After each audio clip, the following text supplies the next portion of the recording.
I think there's someone out to murder me as well, so much so I built a tomb trap to try and kill them. According to an inscription in the tomb, he's been coming after me for, well, as long as my incarnations can remember, it seems. Then whoever the killer is, he's lived a very long time to have pursued you so long. Therefore he must be somebody like me, he or she, if not me myself. She taps her chin for a moment. Could the killer be immortal as well? Yeah, I just said that. Possibly. Yes? How did you come by your name then? The meaning of names is a complicated subject. Okay. Yes? She doesn't want to speak about that. Some questions about your travels? Our travels?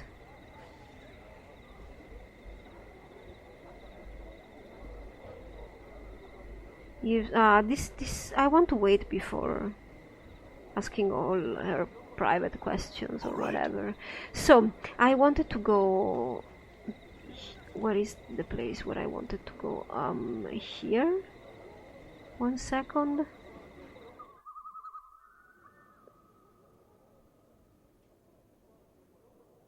I want to give Morte a gift. So I'm not interested, woman, but I think Morte here might be. The young woman examines Morty critically for a time, then nods. Yes, I think I could do that. Well, I could certainly come up with something. All for the same fee, of course. Petty 500 commons, that's a lot. But at least she seems nice. Right? She's not like one of those chicks in the hive. There you go, woman. Alright, thanks, Chief. Morty turns to follow the woman away. Wait for him to return. The courtesan finally returns, Morty bobbing dizzily along beside her. He's coated with a glossy sheen, as if he'd been waxed and buffed, and has a red smudge on his crown in the shape of a pair of lips. Your mimir seemed to enjoy himself, good sir. Morty? Morty seems only dimly aware of your presence and alternates between giggling to himself and sighing pleasantly. All right, I guess we can go.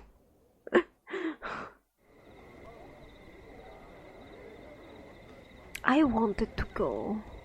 Yeah, I was roaming around a bit. I wanted to go. Where was his house? Here? Yes, your house. Finam glances your way, frowning. Chosen to grace my home once more, have you? What is it you wish of me this time? I have one of your books. Done. I have your book. Why don't you want to talk? Oh my god, we are so many that we can't do that.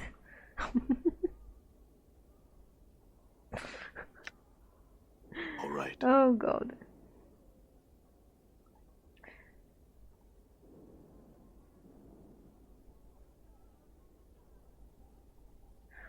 Okay, I can't do anything. I expected I could give him the book, but I'm gone. Apparently I can't. I don't know how to resolve the situation with the girls. Oh, hello.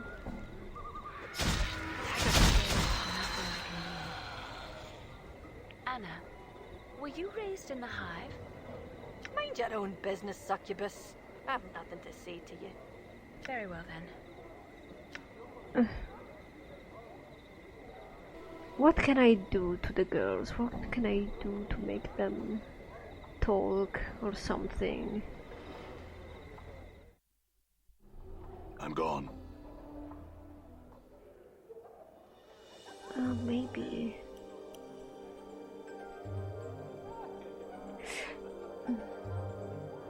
Maybe there is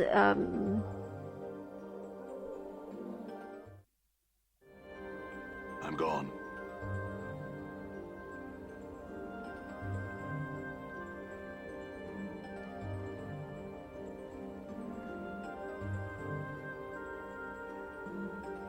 This is mine or Louis then?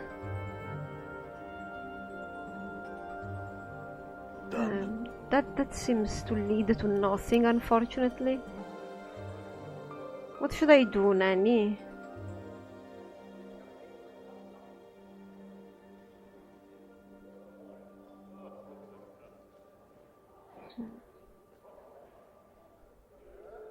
Aye, might as well.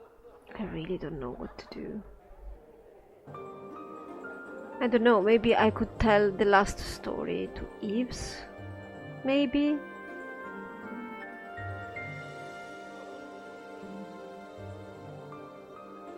What about the story of the Dream Builder?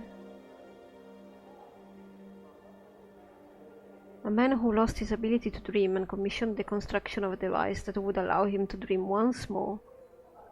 Okay. Once upon a time.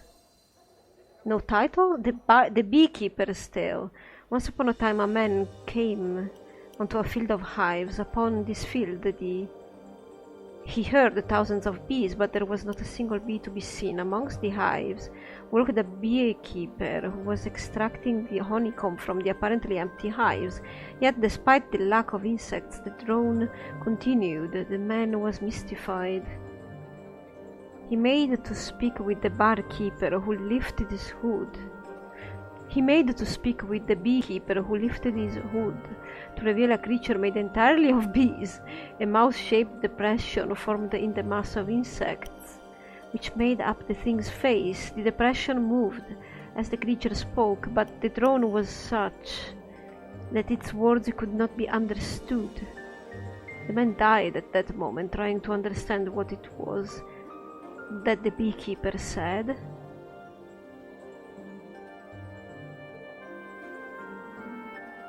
Do you have a story to tell from Grace?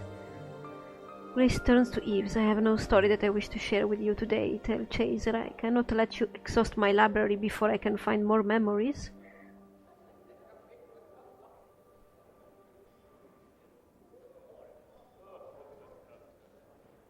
Do you know about Vivian Scent? Nanny?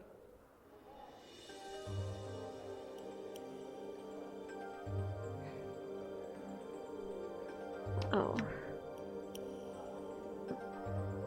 I don't know, what should I do with the nanny? Alright. Seriously. She already gave me all the informations I...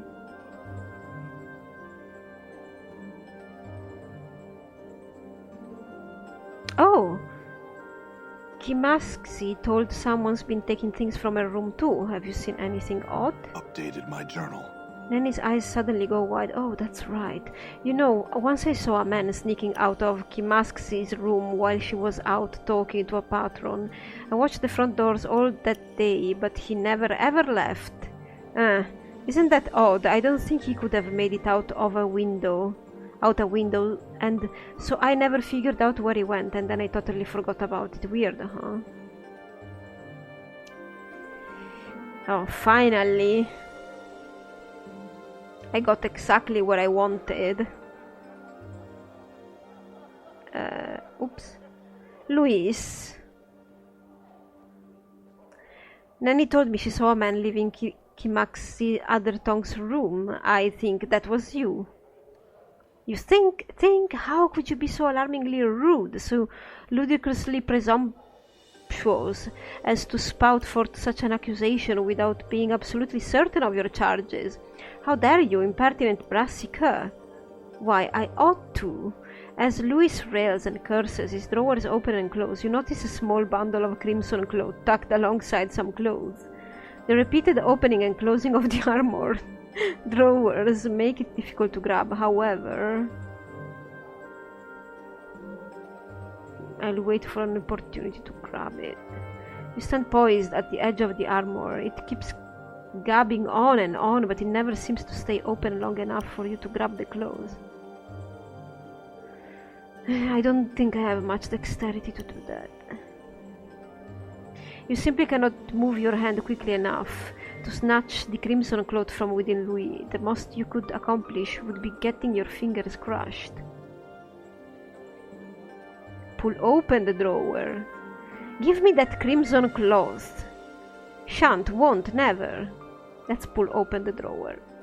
The drawer remains closed. You hear it puffing and wheezing from the exertion. Go away, you barbarian.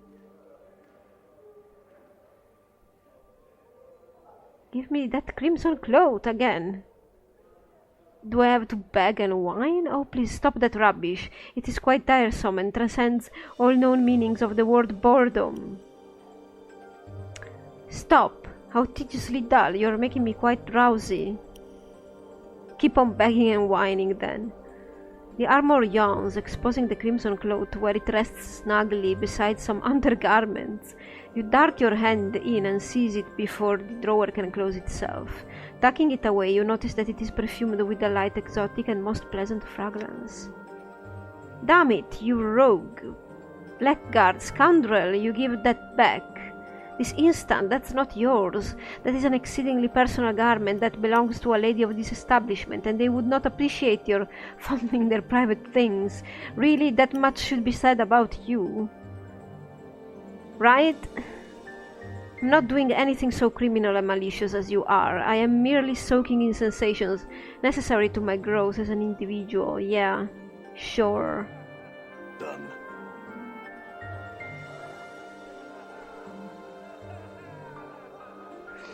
We didn't find the stuff that he stole from her, like breeches and everything. So what should I do first now? It's a beautiful perfumed crimson veil. Whatever textile it's made of is so light and gauzy that it's like a sheaf of pure brilliant color rather than an object of dyed cloth. More remarkable than the veil's appearance, though, it is its scent. Alright, I want to go to Vivian first because I want my charisma check. Vivian greets you with a polite half smile. Had you any luck finding my scent, perhaps? Yes, I found it in this red veil. Updated my journal. Vivian's eyes light up. Oh, how simply wonderful. She takes the veil from your hands, mutters a few words over it and returns it to you. She shakes out her crimson hair, and in moments you are surrounded by the most intensely exotic and arousing scent you have ever had the pleasure of smelling. It smells great. It does it not? Vivian's smile suddenly disappears. Well, I suppose you shall be wanting your reward now. Stand closer to me, Scarred One. You step closer to Vivian. She takes your hand and, turning it over, takes a single cautious sniff off your wrist. Phew, she wrinkles her nose. Vinegar or embalming fluid. Here, I will remove the smell from you. She mutters a few strange syllables, and a light tingling sensation spreads over your skin. In moments, your chemical reek lessens substantially. There, how is that? People should be less eager to avoid conversation with you now. Well, thanks. But my hit points did not decrease, so I still have Avin's gift. Right?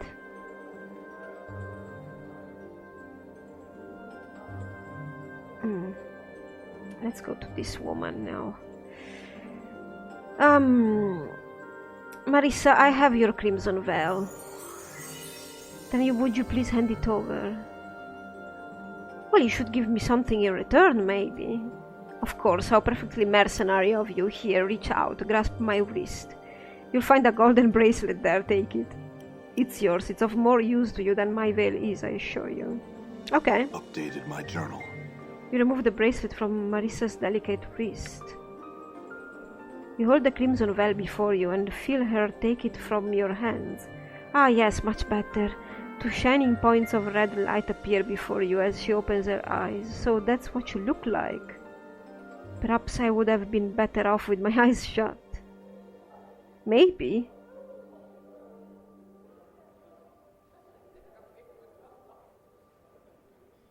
In knowing the teachings of Zerthamon, I have become stronger. Okay.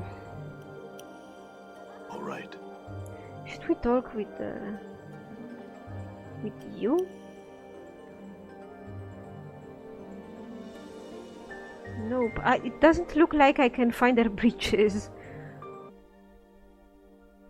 Met a man who was actually two different people melded into one, I told him. Okay, maybe I could go to the curiosity shop. Then I need to go to the siege tower, or whatever the name of that was. All right. Yeah, let's go to the curiosity shop again. Maybe I can find something to split the guys. Because it seems like the object she has, well, fall from grace, or whatever is it you call yourself now. Truly a pleasure to see you here. What do I owe you the honor of your visit? I thought that you rarely trafficked among our kind anymore. She glances at you for a moment with the same faint sneer. Or is your assignment here almost finished? I do not know what assignment you are referring to, Rishka, though your presence here brings with it many questions. Last I had heard you were a standard bearer for the company of the Vulture. How did you come to Sigil? She replies curtly, firing a question back like an arrow. By choice. And you? Where will your orders take you next? She suddenly turns to you. You see, little man. Rishka smiles as if savoring the words. The best temptress is one that can make you buy into the illusion of being both promiscuous yet virtuous at the same time. A lady priestess, as it were. Mistress Grace is among the greatest. She turns to fall from grace. Are you not? You would not think that 1,000 years of slavery had left their scars, no? Well, maybe she is using magic to alter her appearance. What do I know? Why would I care?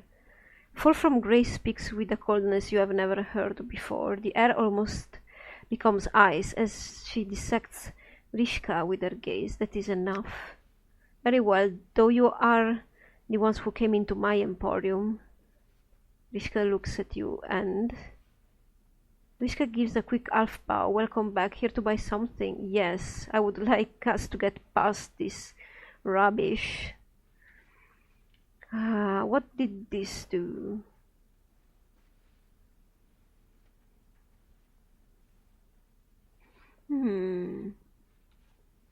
I could give this to Echo.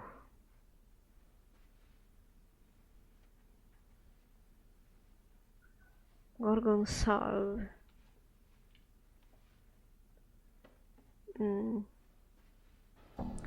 Oh, did I buy it? Oh. I bought it. What did I buy? Oh well, I bought the only item that I thought was really useful, metallic cube.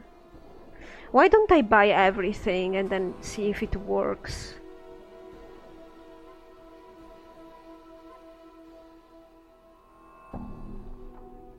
Someone might be knowing.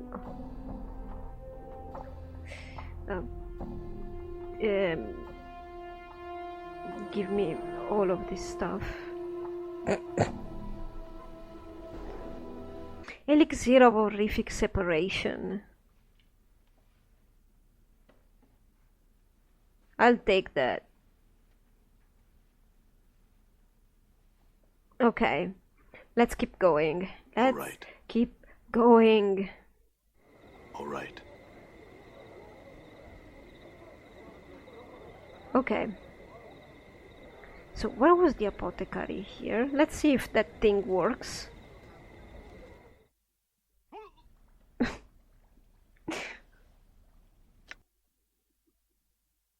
Modron cube.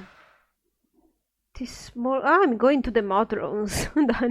I'm going to show them these. This small metal toy is a replica of a cube-like mechanical creature with huge eyes.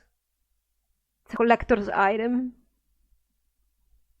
The joints are composed of tiny gears, cogs, pulleys, and swivel joints.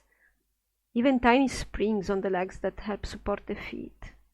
A little switch on the back that moves the eyes back and forth. And the wings are made of some tissue-like metal that folds up neatly when the wings are flush with the body. Despite the toy's awkward shape, it rests easily on any surface. Use?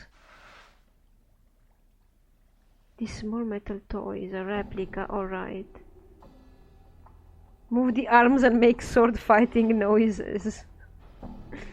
The toy clicks and whirs as you move, its clockwork joints. Within moments, the tiny cube has vanquished every imaginary opponent you have set against it and settled back to its normal position. Wave its arms and make cheering noises. Hordes of imaginary creatures from across the plains cheer the cube's victory. You can almost see a tiny oily tear brimming on one of its eyes. It is a hero. The greatest cube ever to roam the plains, and everyone loves it. In your mind, fall from Grace and Anna, hug it and shower it with kisses. Put the cube away for future battles against the multiverse. Morte stares at you and shakes his head. What's that cube, hero? Morte's stupid skull? What's that cube, hero? What's that cube, hero? Morte's a stupid skull? Why, yes, he is, isn't he, cube hero? Hey, it didn't say that. Yes, it did. It said it just now. Give me that thing. How do I give it to you? It's mine. He only wants to get to hang out with me anyway, don't you, cube hero? Yes, you do. I just want to hold it for a second. You don't have any hands. I'll hold it in my teeth. No! You'll ruin him. I'm gonna smash that Modron cube to bits. Did you hear anything, cube hero? Neither did I. Oh god, I'm always so serious. And then I do stuff like that. Totally. So, what else? Gorgon Salve. Ah, yeah, this is the one that I don't know. Well, I don't know how to use this to Fiend's Tongue. I know what to do with this, maybe. Elixir of Horrific Separation. This potion was to have split the darker half away from her. Ah, yes, I remember her story. Unless the imbiber is actually more than one being existing within a single body, possessed by a fiend, for instance, the elixir will have no effect. Okay, I'm gonna try this thing. Alright. We're going to do it.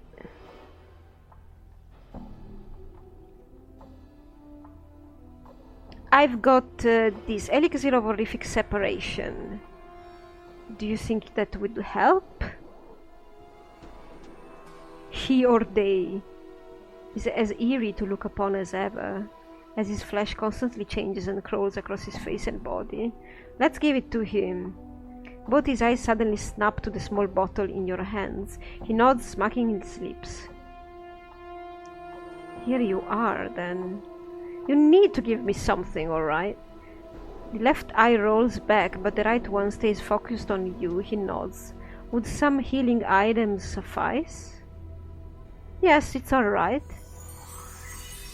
Pestilkin takes the bottle in both hands and places it beneath the counter. His left eye focuses on you, while his right eye and head... I'm lost. While his right eye and hand concentrate on scribbling furiously on the countertop. We can use this to make something that will fix us. Well, you could drink it as it is. Right on up. Now, if you'll give us a moment, when we got it all worked out, we'll make you some healing stuff for a reward. He turns to head to the back of the shop, alright?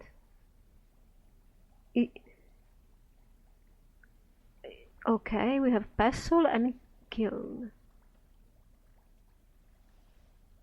Okay, seems like it worked. This man closely resembles Pestilkin, though without the crawling skin and constant subtle mutations. Greetings again, sir, and well met, and What is it I, Pestle, can do for you?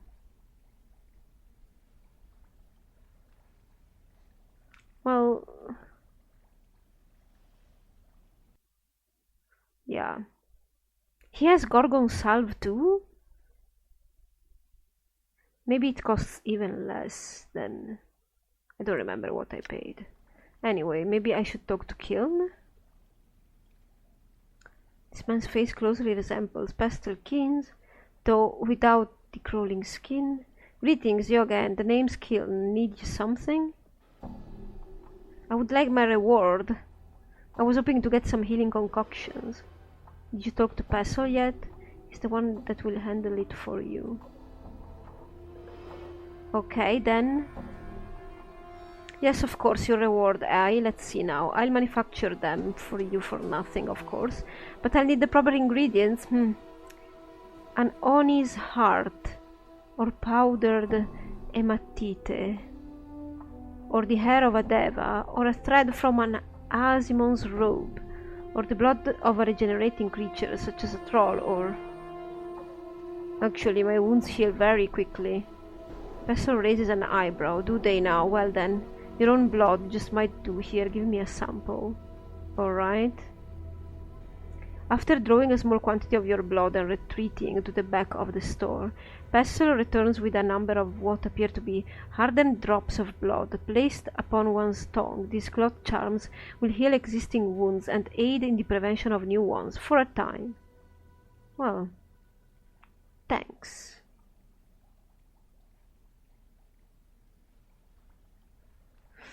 Well, thanks. 10 of them. Good. Let's go try that tongue. I think I'm going to buy everything in the curiosity shops, because usually the stuff, that kind of stuff in games never gets used.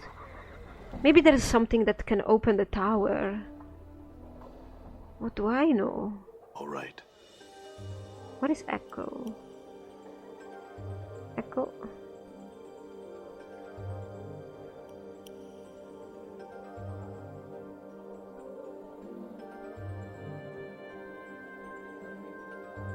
I'm trying to see.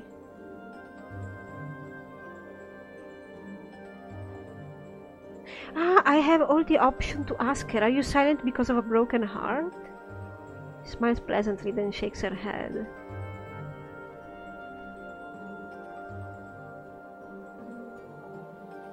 Did your voice cause someone's death or some other tragedy?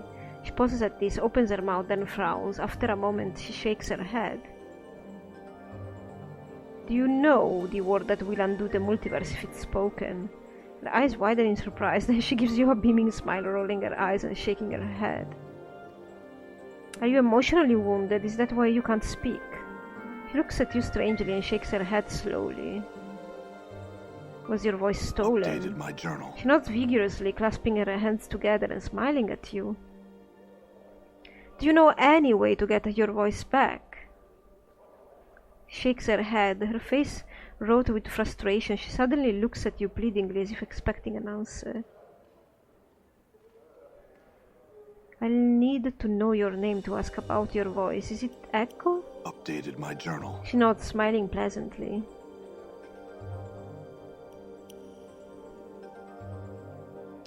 I can try to return your voice for a price. Echo frowns, narrowing her eyes at you. She looks away for a moment, sighs, and then nods at you.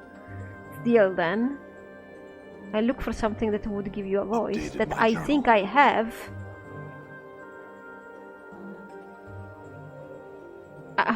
Echo looks at you hopefully as you approach her, biting her lower lip. I've gotten this fiend's tongue for you.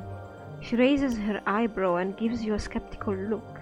I'm told that, should you place it in your mouth, you'll regain the ability to communicate. She nods and takes the bottle from you. She gingerly picks out the severed tongue from the briny solution and, after staring at it for a moment in disgust, places it into her mouth. Suddenly her eyes widen and there is a burst of reddish light from between her lips. You alright? Echo opens her mouth, closes it, then opens it once more and speaks. I can speak again, oh joy, Then damn thee to the darkest of pits, thou stench-ridden worm, kneel before me in supplication, insect. Yikes. Hey? Echo yelps and covers her mouth with both ends. Her eyes are wide with panic. It must be the fiend's tongue. Updated my journal. She slowly takes her hands away from her mouth, nodding. It seems I must devour thy frail shell, and consign thy soul to the abyss for all eternity. Thou shalt serve in my battle troll till the plains grind to a halt. Thou art mine, mine. Echo shouts her mouth again and begins to softly, quietly weep. Wait, I think I saw a way to help you at Vriska's curiosity shop. Deva's tears? They're expensive, Updated though. my journal. Echo nods and produces a slip of paper from her clothes. It appears to be a promissory note in the amount of 1,000 commons, which the possessor can collect upon from the establishment. She gives you a questioning glance. Yes, this will be enough. I'll be back when I have the tears, Echo. Well, actually, it is kinda my fault that she now has to pay more, so I shouldn't be wanting that from her. I should pay myself, and then she will give me whatever she should. I should have done a little bit of research on that tongue now, before giving it to her. It's a fiend's tongue, after all. It's more on me than on her. So she wants the Deva tears.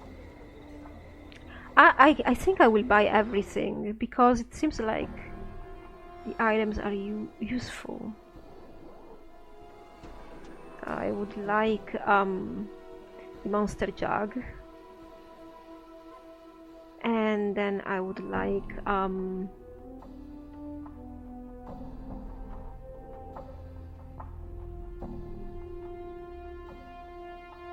Devasteers. Updated my journal.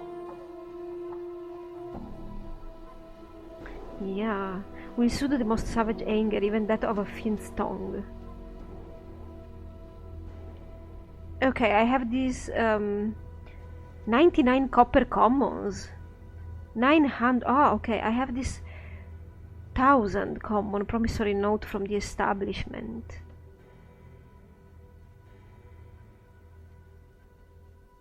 Vishka frowns slightly, examining the note. Well, I suppose I can have Standish fetch it later. Very well, here you are. She hands you the item. Please enjoy your newest acquisition. Okay.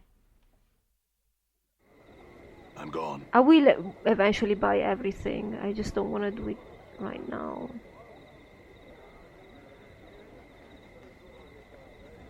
I need to go to the Modrons to give them their figurine and see how they react to it. It's nice to me when games do these kind of things, because usually games don't do these kind of things, right? I've brought the Devasteers. Updated my journal. She nods, smiling, and takes the vial from you. Echo places a few of the sparkling blue drops onto her tongue. I believe the tears are working. Yes, they are. I can speak in my own voice once more. Oh, how I thank you. Echo squeezes your hand and bows her head gratefully, her eyes welling with tears of joy. My pleasure, and forget about the reward, Echo. I'm glad I could help. Actually, I'm not giving up the reward because I don't want it, but because I think I messed up and I caused her to pay maybe more than she should. Echo beams with happiness. Again, I thank you. She stands close to whisper in your ear, the smell of her perfumed hair intoxicating. Your appearance belies your great kindness, sir. She kisses you on the cheek and steps away from you, smiling. So, do you know anything about Ravel now? Echo nods and lowers her voice. In fact, I do. Not only does she exist, she has children. She what? Updated my journal. One of them is here. At times, Kesai Ceres, she's a child of Ravels, though she's loath to accept the fact. Who could blame her? She pauses for a moment, thinking. I have never gotten her to admit it, though I'm sure 'tis true. Interesting.